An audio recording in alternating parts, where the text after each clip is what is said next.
Sir आवाज आ रहा है? अभी स्टार्ट करो। स्टार्ट कीजिए सर। हाँ ठीक है। और आज हम लोग जो साइंस वन की जो कृति पत्रिका है उससे संबंधित जो प्रश्न क्रमांक 1 बी है उसके जो इम्पोर्टेंट जो क्वेश्चन है उसको हम लोग आज देखने वाले हैं। और उसमें कौन कौन से सवाल ज्यादातर पूछे जाते हैं पेपर में वो आज हमें देखना है। सबसे पहले ये है कि ये जो कृति पत्रिका है उसमें प्रश्न क्रमांक 1 ए में 5 अंक वाले 5 प्रश्न पूछे जाएंगे। वो बहुपर्याय प्रश्न रहेंगे, रिक्त स्थान पर आधारित प्रश्न रहेंगे। और जो वन प्रश्न क्रमांक 1 बी जो दिया है उसमें भी 5 सवाल रहेंगे आप लोगों को। और ये सभी जो प्रश्न है वो विविध प्रकार के होंगे, अलग अलग प्रकार के प्रश्न यहाँ पर पूछे जाएंगे। 5 सवाल 5 नंबर के लिए आपको आएंगे। आज मैं 6 से 10 पार्ट में जो जो इम्पोर्टेंट सवाल है वो आप यहाँ पे लेता हूँ। सबसे पहले है असंगत घटक पहचानो। इसमें आपको एक सवाल रहेगा कि एक अलग शब्द आपको ढूंढकर लिखना है, असंगत शब्द। दूसरा सवाल रहेगा आपको सहसंबंध, पहली जोड़ी के सहसंबंध के आधार पर दूसरी जोड़ी पूर्ण करो, ऐसा एक सहसंबंध आपको वहां पर रहेगा। और तीसरा प्रकार रहेगा जोड़ियां मिलाओ या फिर सत्य असत्य। एक जोड़ी रहेगी, आपको आधा आधा नंबर के लिए 2 पॉइंट आपको पूछे जाएंगे। या फिर आपको एक सत्य असत्य आपको पूछा जाएगा। ये एक सवाल आपको वहां पे प्रश्न क्रमांक 1 बी में रहेगा। पांचवा पॉइंट है नाम और अनुसूत्र लिखो। इस प्रश्न में भी कोई आपको एक चित्र आकृति का नामांकन करो, ऐसे प्रश्न का समावेश होगा। और आगे है प्रवाह तालिका में कोई रिक्त स्थान भरना, ऐसा भी प्रश्न आप लोगों को हो सकता है। तो चलो हम लोग स्टार्ट करते हैं कि कौन कौन से पार्ट में से कौन सा प्रश्न आपको इम्पोर्टेंट रहेगा, कौन से प्रश्न आप लोगों को वहां पे पूछे जाएंगे। पहला पार्ट है प्रकाश का अपवर्तन। इसमें ज्यादा 1 नंबर वाला कोई प्रश्न आप लोगों को नहीं रहेगा ज्यादा से ज्यादा। सीधा 7 नंबर का जो प्रकरण है हमारा लेंस और उनके उपयोग, उनसे संबंधित यहाँ पर मात्र आपको एक अलग शब्द या फिर आपको एक जोड़ी, यहाँ पर एक नाम लिखने के लिए आपको प्रश्न रहेंगे। तो यहाँ पे कुछ इंपॉर्टेंट प्रश्न यहाँ पे मैंने लिए हैं। उसमें से पहला है सरल सूक्ष्मदर्शी, संयुक्त सूक्ष्मदर्शी, दूरदर्शी और निकट दृष्टि दोष। तो इसमें आपको पूछा जाएगा कि इसमें अलग शब्द कौन सा है। तो सरल सूक्ष्मदर्शी, संयुक्त दूरदर्शी और निकट दृष्टि दोष में आपको निकट दृष्टि दोष यह शब्द लिखना है। यह दृष्टि दोष अन्य तीनों के प्रकाशीय यंत्र है। ये एक दृष्टि दोष है, बाकी तीनों के तीनों है प्रकाशीय यंत्र है। दूसरा सवाल यहाँ पर है निकट दृष्टि दोष, दूर दृष्टि दोष, जरा दृष्टि, वर्ण क्रमदर्शी ये अलग शब्द है क्योंकि बाकी अन्य तीनों विभिन्न प्रकार के दृष्टि दोष है। तीसरा है जरा दृष्टि, दृष्टिपटल, निकट दृष्टि, दूर दृष्टि। इसमें भी आपको देखते ही समझ में आएगा कि यहाँ पर दृष्टि दोष दिया है सभी, लेकिन अलग शब्द कौन सा है।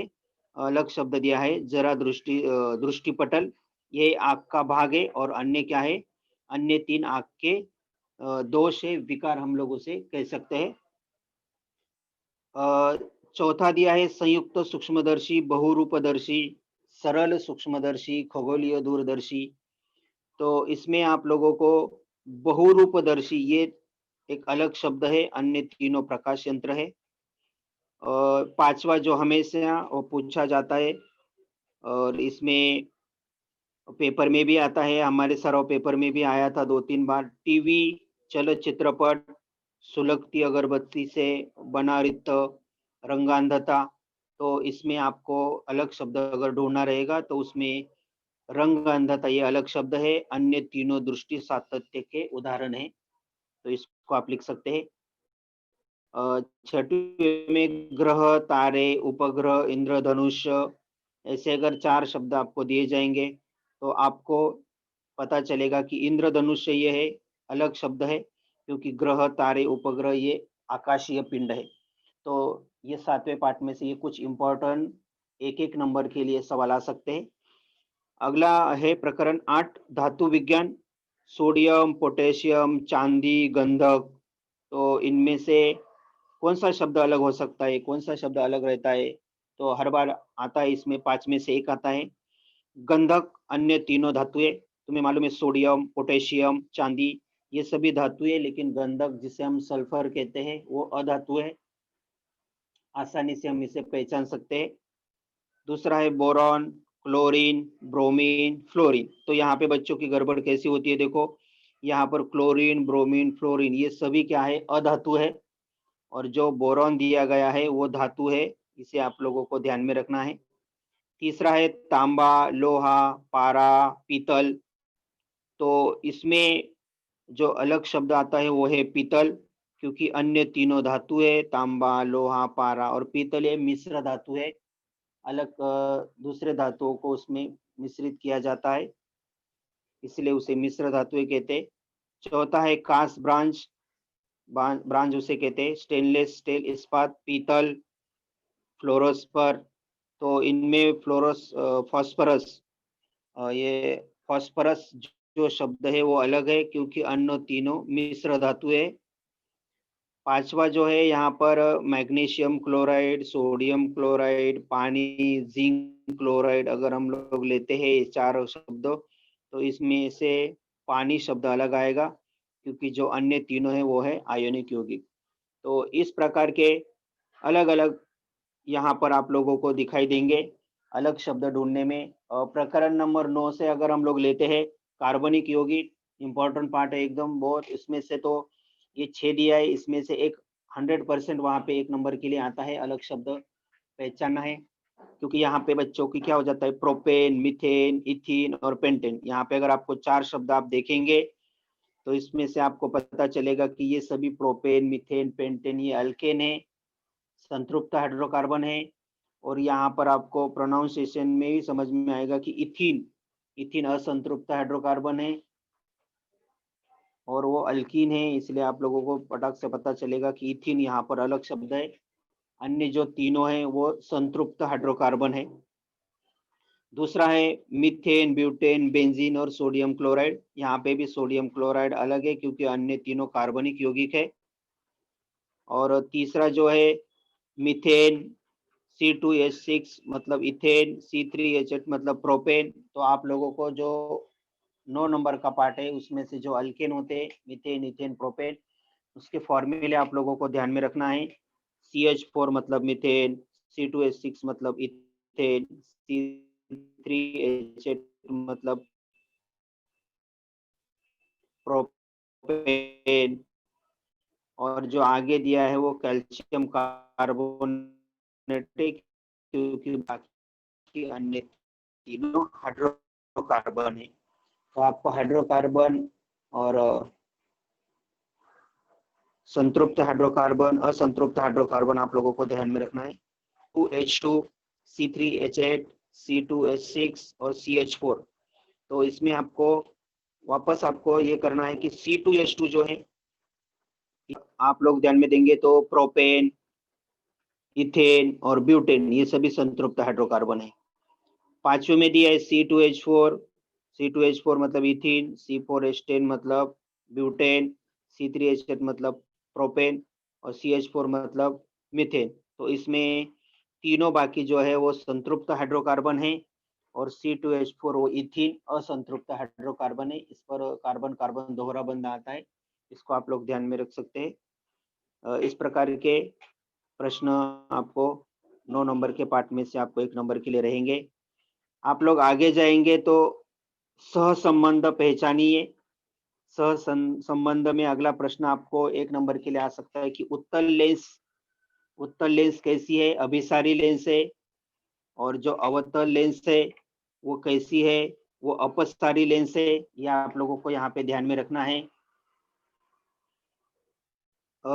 यहाँ पर उत्तल लेंस पर वस्तु अगर हम लोग रखेंगे 2f1 पर, तो उसका प्रतिबिंब है वो विपरीत और 2f2 पर आता है। लेकिन अगर वस्तु f1 पर रखेंगे तो उसका प्रतिबिंब विपरीत और अनंत दूरी पर आता है। यहाँ पर दूसरा आप लोगों को ज्यादा से ज्यादा ध्यान में रखना है। और आपको चौथा, पांचवा, चौथे में दिया है धनात्मक आवर्धन में क्या होता है, सीधा प्रतिबिंब होता है, लेकिन जो ऋणात्मक आवरण होता है उसमें उल्टा प्रतिबिंब प्राप्त हो जाता है। उत्तल लेंस की जो शक्ति है वो है धनात्मक शक्ति होती है, अवतल लेंस की ऑब्वियसली क्या होगी, ऋणात्मक शक्ति होगी। यहाँ पर आप चौथा, पाँचवा ध्यान में रख सकते हैं, दूसरा ध्यान में रख सकते हैं। और जो स्क्रीन पे अभी 7 नंबर का दिख रहा है, नाभ्यंतर को मीटर में मापा जाता है। लेंस की जो शक्ति है उसे डायोप्टर में मापा जाता है। 8वां आप देखेंगे परितारिका पुतली से संबंधित है, तो रोमक जो पेशियाँ है वो नेत्र लेंस से संबंधित है। ऐसे अलग-अलग प्रकार के आप सहसंबंध ध्यान में रख सकते हैं। निकट दृष्टि दोष, जो दृष्टि दोष अवतल लेंस से संबंधित है, तो और दूर दृष्टि दोष जो है वो उत्तल लेंस से संबंधित है। आप लोगों को वो भी ध्यान में रखना है कि उत्तल लेंस और अवतल लेंस में क्या यहाँ पर फ़र्क है। आप अगर निकट दृष्टि दोष अगर देखेंगे तो प्रतिबिंब जो नेत्र पटल के आगे प्राप्त हो जाता है, और दूर दृष्टि दोष में आप देखेंगे तो प्रतिबिंब नेत्र पटल के पीछे हो जाता है। ये आपको ध्यान में रखना है। आगे है चलचित्रपट यानी दृष्टि सातत्य, और इंद्रधनुष्य यानी अ, अपवर्तन, प्रकाश का वर्ण विक्षेपण, आंतरिक परावर्तन इससे संबंधित है। धातु विज्ञान में आप लोग अगर अच्छे से ध्यान में देंगे तो तांबा, तांबा यानी तांबा तथा जस्ते का मिश्रण अगर आप बनाते हैं तो पीतल बनता है। तो ब्रांज कैसे बनता है, तांबा और टीन से, तो ये आपको सहसंगत शब्द के लिए आ सकता है। टीन की परत चढ़ाना मतलब टीन, तो गैल्वेनाइजिंग मतलब क्या, जस्ता की परत चढ़ाना मतलब गैल्वेनाइजिंग। आप तीसरा भी ध्यान में रख सकते हैं, प्रेशर कुकर यानी एनोडीकरण, और तांबे के जो बर्तन पे अ, विद्युत विलेपन द्वारा परत चढ़ाई जाती है। तो इस प्रकार के प्रश्न आप लोगों को आ सकते हैं, आप ध्यान में रख सकते हैं। और इसमें प्रश्न क्रमांक 1 बी में और लेंस और उनके उपयोग में और 1 नंबर के लिए प्रश्न आता है, वो है जोड़ियाँ। ये जोड़ियाँ हमेशा आती है। आप स्तंभ 1 और स्तंभ 2 देखेंगे तो शंक्वाकार कोशिकाएँ यानी प्रतिबिंब का रंग से संबंधित है। दंडकार कोशिकाएँ मतलब प्रकाश की तीव्रता को क्या करती है वो, उसका एक दंडाकार कोशिकाएँ प्रकाश की तीव्रता से संबंधित है। परितारिका छिद्र और स्वच्छ पटल आप देखेंगे तो पारदर्शक। तो ये जोड़ियां आप लोगों को ध्यान में रखनी है। शंक्वाकार कोशिकाएं जो है प्रतिबिंब का रंग से संबंधित है। दंडकार कोशिकाएं प्रकाश की तीव्रता से, और परितारिका यानी छिद्र, स्वच्छ पटल यानी पारदर्शक। मानवीय नेत्र और उसकी रचना हम लोग अच्छे से देखेंगे। तो ये जोड़ियां आप लोगों को वहां पे देखने को मिलेगी। अगली कुछ जोड़ियां है इम्पोर्टेंट यहाँ पर, जैसे 1 नंबर के लिए आता है आवर्धन का फॉर्मूला। अगर आपको पूछेंगे जोड़ियों में तो H2/H1। लेंस की जो शक्ति है उसे मैंने आपको कहा कि उसे मीटर में मापते, 1/F उसका फॉर्मूला है, नाभ्यंतर F। और लेंस की अगर वस्तु से दूरी मापनी है तो U। ऐसे इस प्रकार के अक्षर भी आपको वहां पे पूछे जाएंगे। लेंस का फॉर्मूला आपको पूछा जाएगा तीसरे जोड़ियों में दिया है। देखो लेंस मतलब 1/F is equal to 1/V minus 1/U। आवर्धन का फॉर्मूला पूछेंगे तो H2/H1 आप लोगों को ध्यान में रखना है।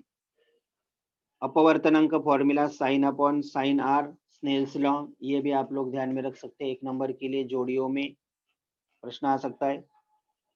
धातु विज्ञान में अगर हम लोग जाएंगे तो उसमें कौन सी जोड़ियां इंपॉर्टेंट है, जिंक सल्फेट और HGS, copper sulphate, aluminium oxide, इनकी जोड़ियां आपको स्क्रीन पे दिखाई दे रही है। तो जिंक सल्फेट यानी जिंक ब्लेड, एचजीएस म्हणजे सिन्नाबार उसे कहते हैं। और कॉपर सल्फेट यानी उसको cuprous sulphate Cu2, yes cuprous sulphide. और Al2O3H2 यानी बॉक्साइड। तो ये जोड़ियां आप लोग वहां पे कर सकते हैं। आगे जैसे बताया कि जस्ते का जो विलेपन लगाया जाता है, लोहे पर जस्ते की परत चढ़ाते हैं।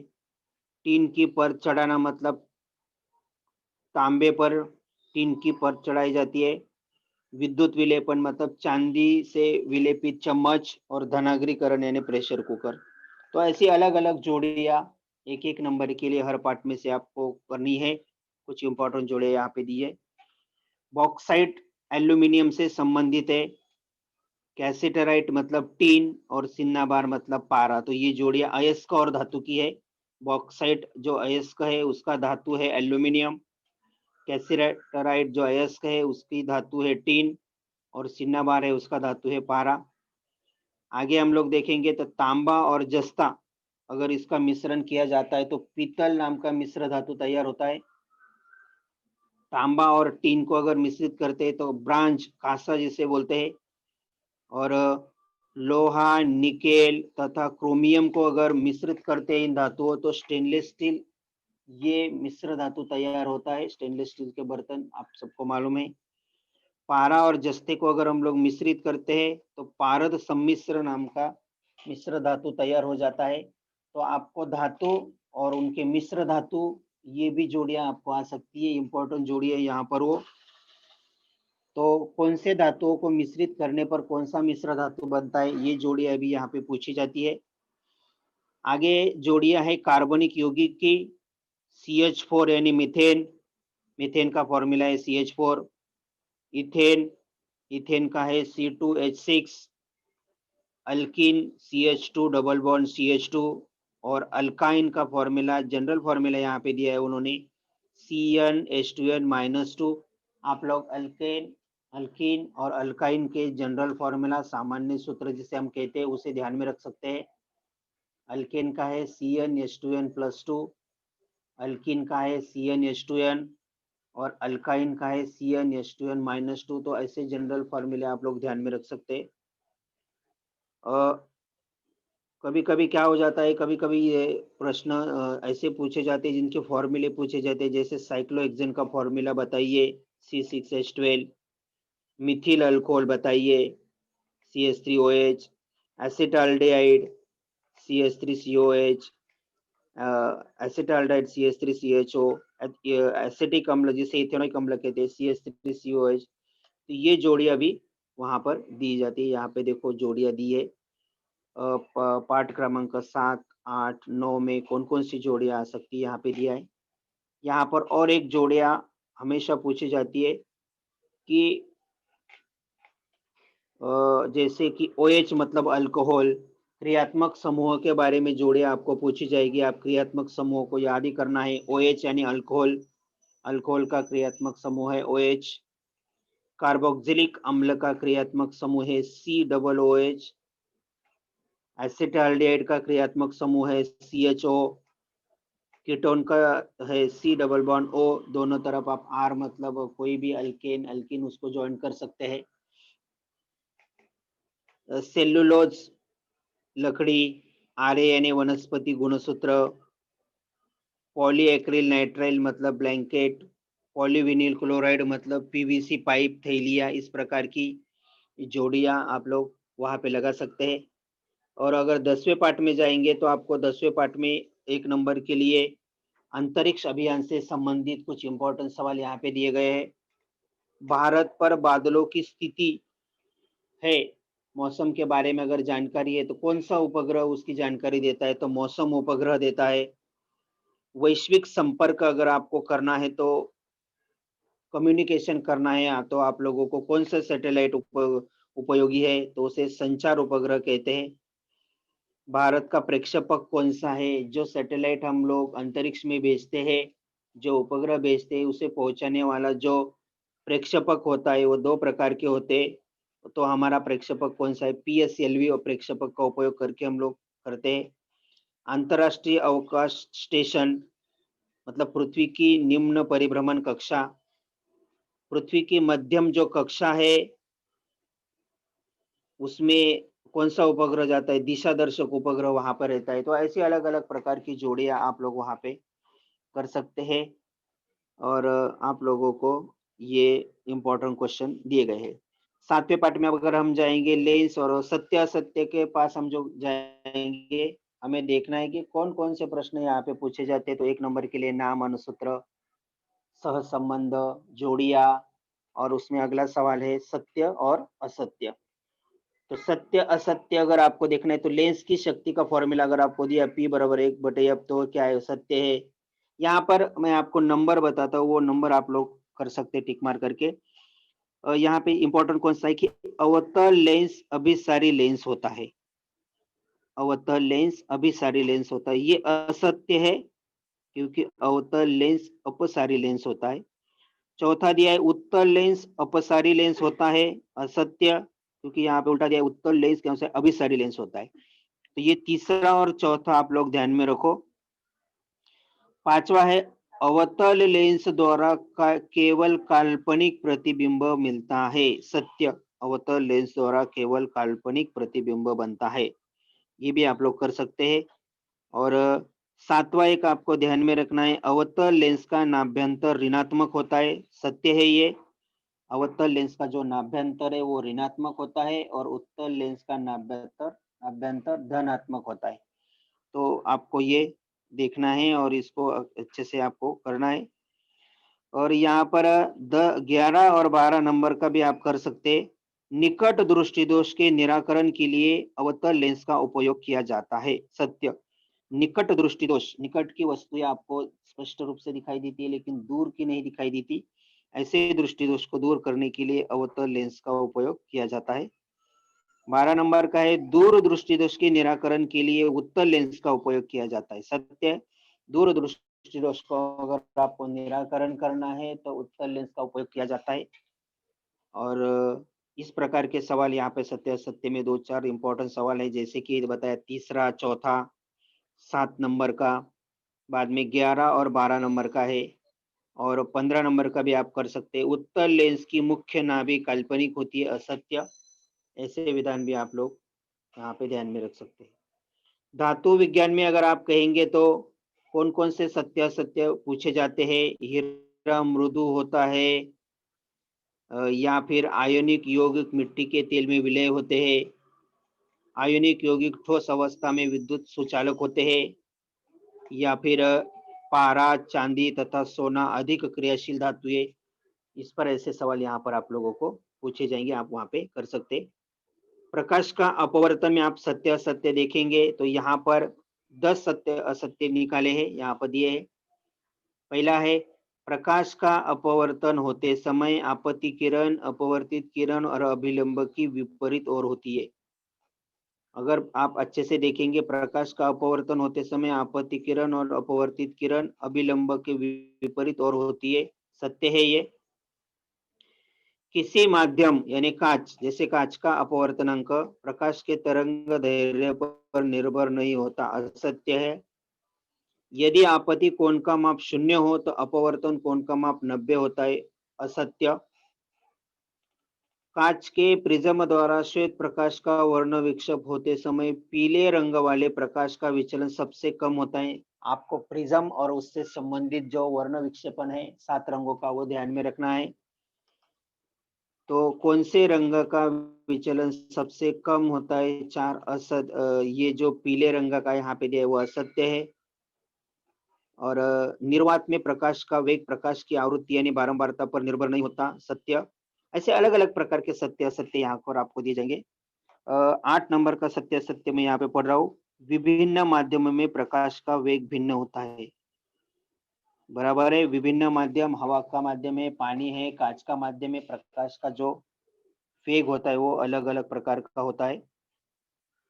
आप लोग यहाँ पे कार्बनिक यौगिक में अगर आप देखेंगे तो इसमें से आपको सत्य असत्य यहाँ पे आता है। सामान्यतः कार्बनिक यौगिकों के द्रवणांक तथा क्वथनांक जो उच्च होते, असत्य। कार्बनिक यौगिकों के द्रवणांक और क्वथनांक क्या होते, उच्च नहीं होते, निम्न होते, कम होते। असंतृप्त यौगिक संतृप्त यौगिकों की अपेक्षा कम अभिक्रियाशील होते हैं, असत्य। बेंजीन एरोमेटिक यौगिक है, सत्य है। यहाँ पर आपको बेंजीन की जो रचना है उसको देखकर वो प्रश्न का आंसर लिखना है, एरोमेटिक। नेप्थेलिन ज्वलनशील है, यह नीली ज्वाला के साथ जलती है, सत्य है। अगर अगला प्रश्न देखेंगे, वनस्पति तेल या फिर टिंचर आयोडीन की अभिक्रिया में आयोडीन का रंग नहीं बदलता, असत्य। और अलग ऐसे प्रकार के आप सत्य असत्य कार्बनिक यौगिक में जो 2-3 इंपॉर्टेंट यहाँ पे मैंने पढ़े वो आपको को करने हैं। अगला है नाम, रासायनिक अनुसूत्र या फिर इलेक्ट्रॉन स्वरूपन को आपको 1 नंबर पे प्रश्न आएगा। 6, 7, 8, 9, 10 पार्ट में कोई भी नाम लिखो, रासायनिक अणुसूत्र लिखो, इलेक्ट्रॉन स्वरूपन लिखो। नाम लिखने में देखो लेंस और उनके उपयोग में, वह लेंस जिसके द्वारा वस्तु के स्थान के अनुसार वास्तविक तथा काल्पनिक दोनों प्रकार के प्रतिबिंब निर्मित होते, ऐसे लेंस का नाम बताइए। ऐसा लेंस जिसका आवर्धन सदैव 1 से ही कम होता है, या फिर ऐसा लेंस जिसके द्वारा सदैव काल्पनिक आकार में वस्तु से छोटा प्रतिबिंब बनता है। ऐसे एक-एक नंबर के लिए आप लोगों को वहाँ पे आएँगे। यहाँ पे उनके आंसर दिए गए हैं। जैसे ऐसा लेंस जिसका उपयोग पर्दे पर प्रतिबिंब प्राप्त करने के लिए किया जाता है, उत्तल लेंस। या फिर ऐसा उपकरण जिसके द्वारा जीवाणु का प्रक्षेपण किया जाता है, संयुक्त सूक्ष्मदर्शी। तो इनका उपयोग आप करके बता सकते हैं। अब 8वें पाठ में धातु विज्ञान के पाठ में कुछ एक-एक नंबर के लिए प्रश्न दिए गए। उभयधर्मी ऑक्साइड तैयार करने वाला एक धातु, उसका नाम आप लिख सकेंगे। तांबे और जस्ते से बने मिश्र धातु कौन सा है? और अत्यधिक अभिक्रियाशील धातु ये कौन सी है? कोई भी 2 आयनिक यौगिकों का नाम बताइए। सामान्य तापमान पर द्रव अवस्था वाला अधातु तत्व, 2 चमकदार अधातुएं, या फिर राज धातुओं को पिघला सकने वाला अभिकारक। तो ऐसे अलग-अलग प्रकार के नाम लिखो, सिर्फ आपको एक अक्षर के लिए नाम लिखना है, एक नंबर के लिए नाम लिखना है। तो आपको ये करने होंगे अलग-अलग प्रकार के। प्रकरण नंबर 9 में कार्बनिक यौगिक में भी एक-एक नंबर के लिए प्रश्न आते हैं। जैसे कि हेक्सेन C6H4 की समीप वाला तथा उससे उच्च समजात वाला कौन है? Heptane C7H10। बेंजीन में दोहरे बंध की कुल संख्या कितनी है? 3। ईथर और हैलोजन के क्रियात्मक समूह आपको पूछे जाएंगे। ईथर का और हैलोजन के क्रियात्मक, हैलोजन आपको मालूम है, उसको उसके क्रियात्मक समूह आप लोगों को लिखना है। प्राकृतिक गैस में प्रमुख रूप से मिलने वाली गैस, प्राकृतिक जो गैस होती है उसमें कौन सा गैस होता है? तो मीथेन। 2 ऑक्सीकारक यौगिक के नाम आप लोग बता सकते हैं, पोटेशियम परमैंगनेट, पोटेशियम डाइक्रोमेट। और अगला है सोडियम एसीटेट का आईयूपीएसी नाम क्या है? 9 नंबर में आपको दिया है सोडियम एसीटेट, सोडियम इथेनॉएट उसका नाम है। तो ऐसे एक-एक नंबर के सवाल आप लोगों को पूछे जाएंगे। अगर आप लोग 10वें पार्ट में जाएंगे अंतरिक्ष अभियान में, तो यहाँ पर चौखट के रिक्त स्थानों को अक्षरों में दर्शाया गया है, आप उसको देखकर लिखिए। जैसे आपको मैंने बताया कि जो उपग्रह है, प्रक्षेपक जो अंतरिक्ष में भेजता है, ऐसे उपग्रह के नाम आप लोगों को ध्यान में रखने। उपयोगी जो उपग्रह है इसमें है IRNSS, ये उपग्रह, इसका क्या नाम है? दिशा दर्शक उपग्रह है। IRNSS कौन सा उपग्रह है? दिशा दर्शक उपग्रह है। फिर ये क्या काम करता है? अक्षांश रेखांश निश्चित करना, अक्षांश और रेखांश को निश्चित करने का काम ये करता है। उसे Indian regional navigation satellite system कहते हैं। कभी-कभी एक नंबर के लिए आपको पूछा जाएगा। मौसम उपग्रह किससे संबंधित है? या फिर उस उपग्रह का नाम लिखिए। इनसैट, इंडियन नेशनल सैटेलाइट, उसका फुल फॉर्म है इनसैट। मौसम उपग्रह मौसम की जानकारी हमें देता है, मौसम का पूर्वानुमान हम लोग उससे लगा सकते हैं। IRS, Indian remote sensing satellite, IRS जो है उसका लॉन्ग फॉर्म है इंडियन रिमोट सेंसिंग सैटेलाइट।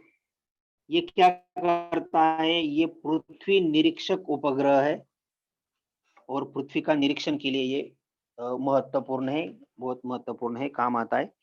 ऐसे ही आपको शॉर्ट फॉर्म लॉन्ग फॉर्म आएंगे, जैसे GSAT है, या अभी मैंने आपको बताया था PSLV, polar satellite launch vehicle, जो प्रक्षेपक उपग्रह को पृथ्वी से ऊपर तक लेके जाता है अंतरिक्ष में। उस जो व्हीकल का नाम है PSLV, polar satellite launch vehicle. इसका उपयोग प्रक्षेपक का उपयोग करते हैं। आकृतियों पर आधारित सवाल, यहाँ पर कृति पत्रिका में कुछ आकृति आपको दी जाएगी और उससे संबंधित सवाल आप लोगों को करने। आकृतियों पर आधारित, देखो यहाँ पर आकृतियों पर आधारित जो सवाल है निम्नलिखित अणुओं के संरचना सूत्र बनाओ। जैसे यहाँ पे आपको दो आकृतियां दिख रही है, साइक्लोहेक्सेन और बेंजीन, प्रत्येक एक अंक के लिए। आप लोग अच्छे से देखेंगे तो साइक्लोहेक्सेन का संरचना सूत्र किस प्रकार है। 6 कार्बन है, 1 2 3 4 5 6 और हाइड्रोजन है 12। तो साइक्लोहेक्सेन का जो अणु सूत्र है वो C6H12 है। और उसे किस प्रकार लिखा है देखो, कहीं पे भी डबल बॉन्ड नहीं है, संतृप्त हाइड्रोकार्बन है, एरोमेटिक है। बेंजीन का संरचना सूत्र हमेशा पूछा जाता है। 6 कार्बन यहाँ पे दिए हैं, सेम कार्बन है लेकिन हाइड्रोजन की संख्या 12 नहीं है, 6 है। और अल्टरनेट कार्बन के बाद में क्या किया है, डबल बॉन्ड दिया है। तो ये क्या है, बेंजीन का संरचना सूत्र C6H6। और अगर साइक्लोहेक्सेन का आप लोगों को पूछते तो C6H12 है। तो आकृतियों के आधारित पर ये प्रश्न है। ये है मीथेन का संरचना सूत्र और इलेक्ट्रॉन डॉट संरचना सूत्र हमेशा पूछा जाता है। में संतृप्त हाइड्रोकार्बन है, CH4 अणुसूत्र है। बीच में कार्बन, बाजू में एकरा बंध होता है। कार्बन और हाइड्रोजन क्या करता है, सहसंयोजकीय बंध तैयार करता है, जिससे इलेक्ट्रॉन की लेन देन होती है। कार्बन का एक इलेक्ट्रॉन, हाइड्रोजन का एक इलेक्ट्रॉन, इससे क्या करता है, वो सहसंयोजकीय बंध बनता है। और इस प्रकार कार्बन और हाइड्रोजन का लेकर मीथेन का अणुसूत्र तैयार होता है, CH4। यहाँ पर आपको मीथेन का संरचना सूत्र, इलेक्ट्रॉन डॉट संरचना सूत्र भी आपको आता है, हमेशा आपको ये करना है। आगे है क्रियात्मक समूह। क्रियात्मक समूह काफी इंपॉर्टेंट है, क्योंकि आप लोगों को IUPAC ने संरचना बनानी है, अणुसूत्र बनाना है, उसका नाम देना है, लिखना है। तो आपको सबसे पहले क्रियात्मक समूह की पढ़ाई आप लोगों को करनी है। क्रियात्मक समूह आप लोगों को अच्छे से करने, तभी जाके आप लोगों को, आप किसी भी कंपाउंड को नाम दे सकते हैं, उसका नाम लिख सकते हैं, उसकी संरचना बना सकते हैं। जैसे मैंने आपको बताया कि हेलोजन, हेलोजन का जो क्रियात्मक समूह है, देखो यहाँ पे दिया है, क्लोरीन, ब्रोमीन, आयोडीन। जो हेलोजन है, क्लोरो ब्रोमो आयोडो उसे कहते हैं। संक्षिप्त संरचना सूत्र यहाँ पे दिए गए हैं। अल्कोहल का अगर संरचना सूत्र देखेंगे तो OH, संक्षिप्त में उसे किस प्रकार लिखते हैं वहां दिया है। क्रियात्मक समूह आप लोगों को ध्यान में रखने हैं। अल्डिहाइड CHO, किस प्रकार उसकी रचना है, संक्षिप्त में कैसे लिखा जाता है वहां दिया है। Ketone C double bond O, बाकी दोनों तरफ आप लोग RR यानी कोई भी अल्केन, अल्किन, अल्काइन उसको ज्वाइन कर सकते हैं तो उसका नाम आएगा। कार्बोक्सिलिक अम्ल COOH, कार्बोक्सिलिक अम्ल का क्रियात्मक समूह है। जैसे अगर मीथेन उसको ऐड करेंगे तो मिथेनोइक अम्ल, इथेनोइक अम्ल। ईथर O, दोनों तरफ आपको आर लगा सकते हैं, आर यानी कोई भी अल्केन, अल्किन, अल्काइन का group. Easter C double bond O, यहाँ पर ध्यान देना है। और अगला है अमीन। अमीन जो पिछली बार पेपर में भी आया था, प्रैक्टिस पेपर में, NH2 उसका क्रियात्मक समूह है। मिथेनामाइन, इथेनामाइन, इस प्रकार के उसके नाम हो सकते हैं। तो आप नाम और क्रियात्मक समूह की आप लोग जानकारी रखेंगे, ये एक इम्पोर्टेंट प्रश्न है। अगला है अल्केन की सजातीय श्रेणी। देखो यहाँ पर 1 नंबर के लिए, 2 नंबर के लिए भी कभी कभी सवाल आता है। मीथेन, उसका अणुसूत्र लिखिए। CH4 संक्षिप्त संरचना लिखिए। कार्बन परमाणु की संख्या 1 है। दूसरा इथेन C2H6, किस प्रकार उसकी संरचना सूत्र लिखा जाता है। प्रोपेन C3H8, किस प्रकार उसका संरचना सूत्र देखो, C3H8, 3 कार्बन और 8 हाइड्रोजन। ब्यूटेन C4H10, ब्यूटेन की संरचना यहाँ पे दी गई है। पेंटेन C5H12, उसका संरचना सूत्र, संक्षिप्त संरचना सूत्र यहाँ पे दिया गया है। हेक्सेन, जैसे अल्केन की सजातीय श्रेणी होती है, वैसे ही अल्कोहल की सजातीय श्रेणी यहाँ पे दी है। जैसे आपको बताया कि OH यानी अल्कोहलिक क्रियात्मक समूह है। आप अगर मीथेन का ग्रुप उसे ज्वाइन करते हैं तो उसे मिथेनॉल कहेंगे। आप इथेन का ग्रुप ज्वाइन करते हैं OH को, C2H5, तो इथेनॉल हो जाएगा। आप अगर C3H8 यानी सी प्रोपेन का ग्रुप जोड़ते हैं तो प्रोपेनॉल, अगर ब्यूटेन जोड़ते हैं तो ब्यूटेनॉल। तो एक हाइड्रोजन को कम करके वहां पर आप लोगों को OH क्रियात्मक समूह ज्वाइन करना है और आपको अलग अलग प्रकार की अल्कोहल के नाम आपको यहाँ पे आएंगे। अगला है अल्किनों की सजातीय श्रेणी। अल्किनों की सजातीय श्रेणी जैसे आपको अल्केन, एल्कीन, एल्काइन है, इस प्रकार अल्किन, इथिन, C2H4 अणुसूत्र है, किस प्रकार के संरचना सूत्र उसको वहां पे दिया गया है। प्रोपेन C3H6 डबल बॉन्ड है, यहाँ पर मतलब वो असंतृप्त हाइड्रोकार्बन है। अब यहाँ पे 1 ब्यूटीन, यहाँ पर IUPAC नेम लिखने में भी आता है कि C4H8 अगर आपको दिया और आपको बोलेंगे 1 ब्यूटीन का अणुसूत्र बताइए, लिखिए, तो आपको कहीं पे भी 2 कार्बन के बीच में आपको क्या करना है, डबल बॉन्ड देना है। अगर 1 ब्यूटेन है तो आप किसी भी लेफ्ट हैंड और राइट हैंड साइड के बाजू में आप उसको डबल बॉन्ड देंगे तो वो ब्यूटेन हो जाएगा। पेंटीन, 1 पेंटीन भी आप लोग लिख सकते हैं, C5H10, CH3, CH2, CH2, CH double bond CH2, इस प्रकार आप लोग उसको लिखकर अल्केनों की सजातीय श्रेणी आप बनाएंगे। अल्केन की, अल्कीन की, अल्कोहल की, इसमें आपको क्रियात्मक समूह ध्यान में रहेंगे और इस प्रकार से आप लोग यहाँ पर एक एक नंबर के ये जो सवाल ये कर सकते हैं। आपको इस पार्ट में अच्छे से methane, ethane, propane, butane, pentane, hexane, इनको फॉर्मूले ध्यान में रखने, अणुसूत्र। बाद में मिथेनॉल, इथेनॉल, प्रोपेनॉल, ब्यूटेनॉल, इनके अणुसूत्र और फॉर्मूले ध्यान में रखना है। इसके बाद आप लोगों को ये जो क्रियात्मक समूह मैंने बताए वो क्रियात्मक समूह आपको अच्छे से ध्यान में रखना है। अल्कोहल का OH, एल्डिहाइड CHO, कीटोन का CO, कार्बोक्सिलिक अम्ल COH, ईथर, ईस्टर और अमीन का तो NH2 सिंपल है। यहाँ पर आप मीथेन का अणुसूत्र और इलेक्ट्रॉन डॉट संरचना ध्यान में रखेंगे। यहाँ पर आप साइक्लोहेक्सेन बेंजीन का संरचना सूत्र दिया है, ये भी आप लोगों को यह करना है और एक एक नंबर के लिए इस प्रकार की संरचना सूत्र आपको आते हैं। और भी कुछ है जैसे ethylene, acetylene, acetic acid, Mithil alcohol, ethyl alcohol, ethylene को इथिन IUPAC नेम है उसका, एसिटिलीन का इथाइन है और एसिटिक एसिड का इथेनोइक एसिड है। इस प्रकार के नाम आप लोग ध्यान में रखेंगे। ये है आकृतियों पर आधारित सभी प्रश्न, जैसे कि मैंने आप लोगों को बताया, ये भी आकृतियों आधारित चौखट, रिक्त स्थान जैसे सैटेलाइट से संबंधित आप ये प्रश्न कर सकते हैं। यहाँ पर कौन सा उपग्रह दिशा दर्शक है, कौन सा मौसम का उपग्रह है, कौन सा पृथ्वी के निरीक्षण के लिए उपग्रह है, उपग्रह के प्रकार कितने हैं, कौन कौन सा उपग्रह है, उसके नाम, और वैश्विक संपर्क में उपग्रह कौन सा काम आता है, बादलों पर स्थिति में कौन सा उपग्रह आता है, पृथ्वी निरीक्षण के लिए कौन सा उपग्रह है, संचार उपग्रह कौन सा है, दिशा दर्शक उपग्रह कौन सा है, उसके नाम कौन कौन से है, उनके फुल फॉर्म भी आप लोग ध्यान में रख सकते हैं कि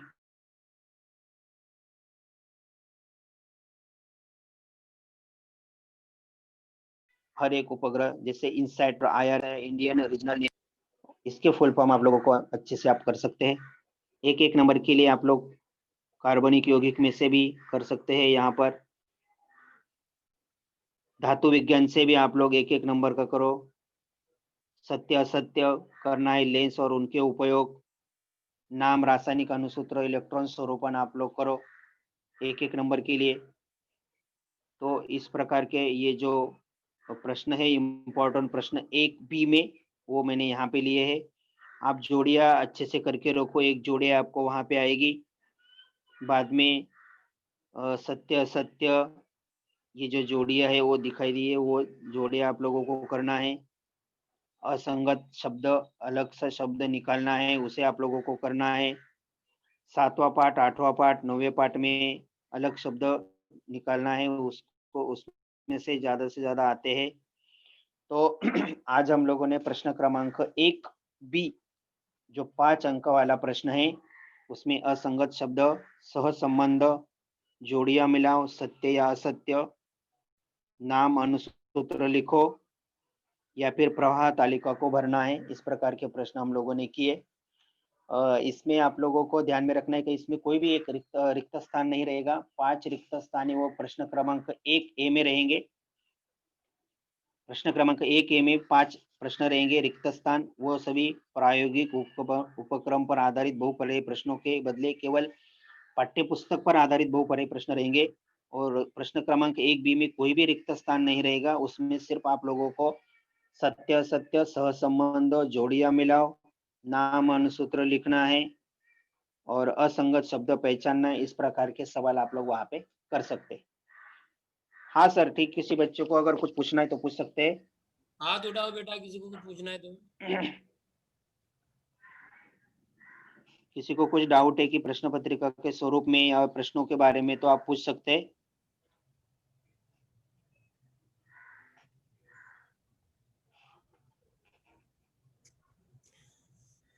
ओके सर, लेक्चर फिनिश करते sir. Okay sir, thank you. बच्चों अभी कल मिलेंगे सुबह 8 बजे, पढ़ाई करते रहो। Thank you. Okay sir.